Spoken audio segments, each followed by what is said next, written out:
The first roundabout in Carmel was built on River Road and 131st Street in the late 90s, around 1997. The next two were on Hazel Dell Parkway. We made the decision to build roundabouts because they're safer, less expensive, and aesthetically more pleasing. They're safer for vehicles because all the vehicles have to slow down. When comparing a roundabout to a stoplight, many times cars will speed up to go through the yellow light or speed up even to go through the green lights, and then if there's an accident, it tends to be a very serious accident, possibly a fatality. At the roundabout, everyone is going slower. And so when there are accidents, they tend to be very minor side swipes or rear end accidents that do not send people to the hospital.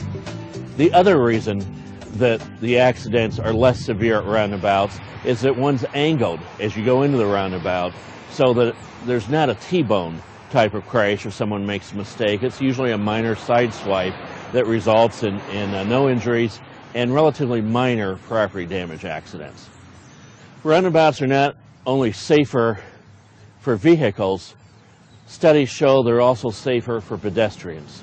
At a stoplight, if there's a pedestrian vehicular accident, speeds tend to be very fast. At the roundabout, everyone's going slowly, so if there is a pedestrian accident, it tends to be less serious than it would be at a stoplight because of the lower speeds. You can also see when we design and build the roundabouts, there's an island in the middle of the street before you enter the roundabout, the island that actually makes the cars go into the roundabout at an angle. And so a pedestrian can walk out in that island area and wait and only have to cross half the street at one time and then wait until traffic clears to cross the other half of the street.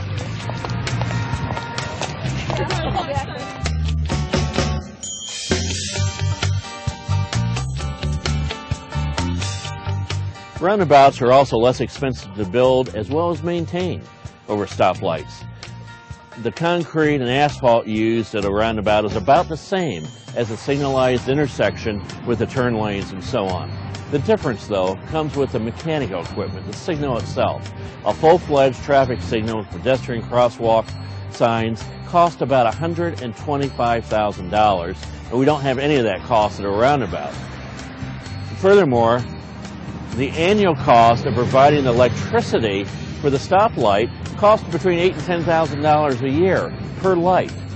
We don't have any of that cost at a roundabout either, and when there is a storm and the electricity goes out, we don't have to send a police officer out to direct traffic at the roundabout because it continues to work, unlike a stoplight.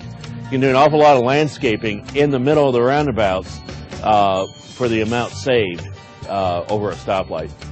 Of course, the theory at roundabouts is that no one should have to stop, or if they do have to stop, not for very long, where half the cars at a stoplight stop for half a minute to a minute, depending on the type of road the light has been installed on. So one of the advantages of a roundabout is a lot less gasoline is consumed by the public.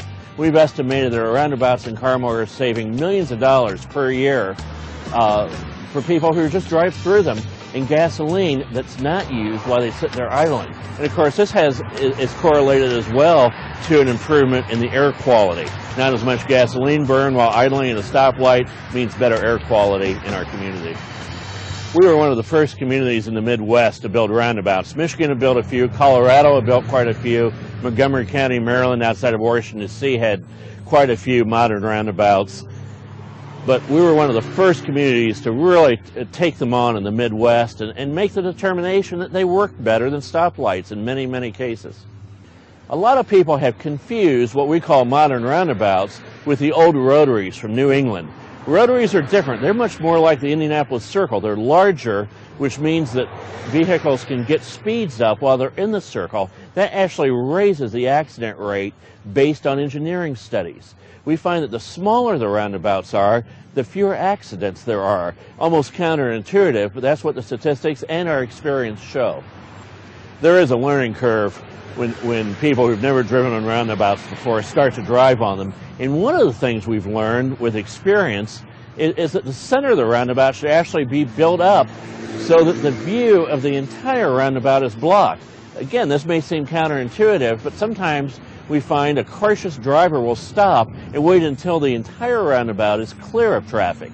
when really what they should be doing is just looking to their left to look for a gap in the traffic. So by building the inside of the roundabout up with beautiful landscaping and having a bit of a mound there, actually we found makes the roundabouts operate better.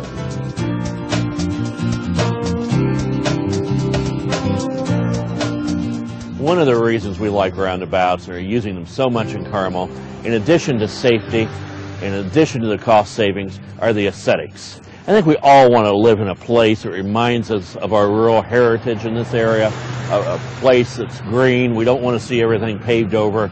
And so the roundabouts are a much less urban way to handle a lot of traffic in an intersection. It reminds us of a rural area.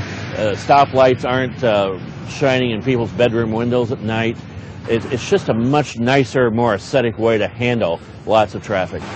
We really think, too, that making our streets beautiful, using a lot of our discretionary transportation money to make our streets beautiful and make the roundabouts beautiful is one of the best things we can do to help property values in the city as well.